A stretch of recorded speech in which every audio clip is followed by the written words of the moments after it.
জয় জগন্নাথ কেতিয়াবা কেপচাৰ কৰি থোৱা ভিডিঅ'টো দিলোঁ। গাইজ আমাৰ ঘৰলৈ 3 বান্ধৱী ফুৰিবলৈ আহিছে। হঠাৎ সিহঁতে প্ৰগ্ৰাম কৰিলে, বাছ আহি গ'ল আমাৰ ঘৰলৈ। ইয়াতে কোনো মেটাৰ নকৰে, কিন্তু ডাঙৰ সৰু কোন আমি সকলো ফ্ৰেণ্ডেই হয়। এয়া এজনী টুটুৰিৰ কথা শুনা বহুত কথা কৈ আছে। আমি এনেকৈ হাঁহি মাতি আমাৰ সময়বিলাক মাজে মাজে এনেকৈ অতিবাহিত কৰোঁ আৰু কৰিব লাগে, তেতিয়াহে এনাৰ্জি পোৱা যায়, জীৱনত জীয়াই থকাৰ এনাৰ্জি পোৱা যায়। এয়া আমি কেইজনমান বান্ধৱীৰ লগত এতিয়া আকৌ ৰথ যাত্ৰা মেলা লয় বুলি ওলাইছোঁ। গোটেইবাৰ এতিয়াই ভাবিছোঁ, এতিয়াই ওলাইছে। এইয়া টমটম ভাড়াটিখন আমি ভাড়াত লৈ ল'লোঁ। এতিয়া আমাক লৈ যাব ৰথ যাত্ৰালৈ। এইটো হ'ল আগমনী ৰথ। আকৌ ফিদা উল্টা ৰথো আছে, 7 দিন পিছত হ'ব ফিদা উল্টা ৰথ।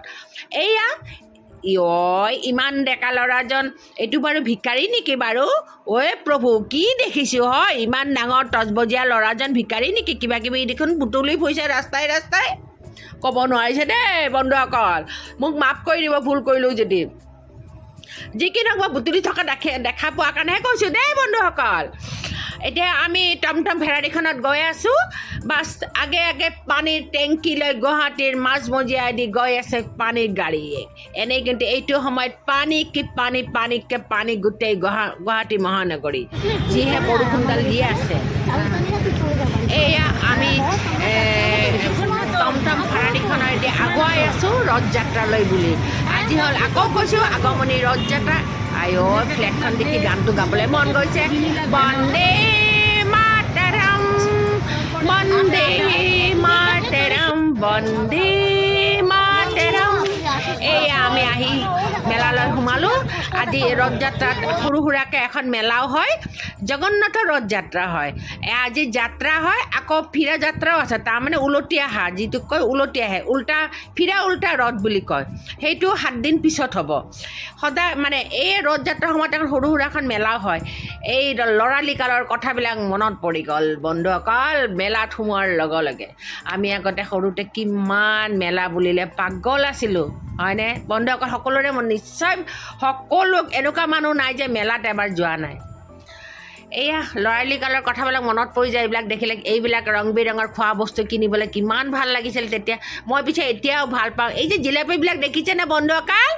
এই জিলাপিবিলাক ৰাচিলে জিলাপিবিলাক কিনি পেলাই খুব ভাল পাওঁ, খায়ো ভাল পাওঁ। মৰমৰীয়া, যিটো একদম মৰমৰীয়াকৈ লাগে যে সেইবিলাক খাই ভাল পাওঁ বন্ধুসকল। এয়া হ'ল ভগৱানক আগবঢ়াব লাগে আজি ফল ফুল। সেইকাৰণে সকলোৱে এইবিধ ফল বা এনেকুৱা এইবিধ ফল ফুলৰ নৈবদ্য আমি কিনি লৈ ভগৱানক আগবঢ়াম, জগন্নাথক। আজিতো জগন্নাথৰ ৰথ যাত্ৰা, সেইকাৰণে আপোনালোকে চাই থকা বন্ধুসকল। সকলোৱে মই বান্ধৱীসকলে 10 টকা কিনিলোঁ, মানে প্ৰতিটো ভাগত 10 টকা কৰি।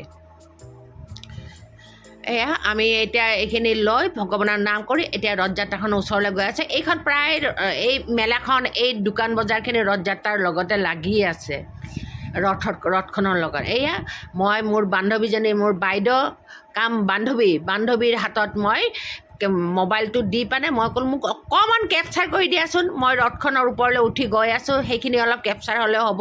যিহেতু মই নিজে কেপচাৰ কৰি থাকোঁ, সেইকাৰণে মই নিজে থাকিবই নাপাওঁ মোবাইলৰ কেমেৰাত বন্দী। সেইকাৰণে বাইদেউৰ হাতত দিছে আৰু মাজে মাজে চাবওলগীয়া হৈছে বাইদেৱে ভালকৈ মানে মোবাইলটো ধৰিছেনে নাই।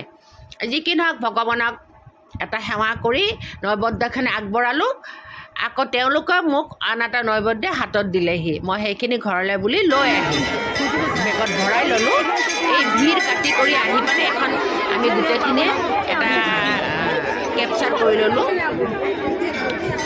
এতিয়া আকৌ আমাৰ এতিয়া ঘৰলৈ বুলি উলটি যাম। তো ৰছীডাল যে দেখিছে বন্ধুসকল, এয়া হ'ল ৰথখনত লাগি থকা কাঠৰ ৰথখন কিন্তু কাঠৰ, জগন্নাথৰ ৰথখন। তো এই ৰছীডাল টানিলে বোলে মনৰ কামনা পূৰ্ণ হয় বুলি শুনা মানে এটা জনবিশ্বাস। সেইকাৰণে ময়ো গোটেই পৰিবাৰৰ কাৰণে, গোটেই ফেমিলিৰ কাৰণে ভগৱানক প্ৰাৰ্থনা কৰিলোঁ। আৰু আমাৰ এতিয়া চাবচোন, এইটো সময়ত গৈ আমি সন্তানৰ কাৰণেই আমি ভাবোঁ, সন্ততিৰ কাৰণেই আমি ভাবোঁ, হয়নে? নিজৰ কাৰণে ভাবিবলৈ এৰিয়েই দিয়ে এইটো টাইমত। ভগৱানে যেন মোকো মোৰ ভালে ৰাখে, তেতিয়াহে মই সকলোকে ভালে ৰাখিব পাৰিম। এয়া সন্মুখত দেখিছে কালী মন্দিৰ, সকলোৱে এটা সেৱা জনাওক। আপোনালোকৰ কিনাৰৰ ফালৰ পৰা মই ৰথখন দেখাবলৈ চেষ্টা কৰিছোঁ। কেনেকৈ মই যে উঠি গৈছিলোঁ সেইটো মই বেলেগৰ দ্বাৰাই দেখাবলৈ চেষ্টা কৰিছোঁ। একদম চিৰিদি ওপৰলৈ উঠি যাব লাগে। এই ওপৰত জগন্নাথ দেও বহি থাকে। এয়া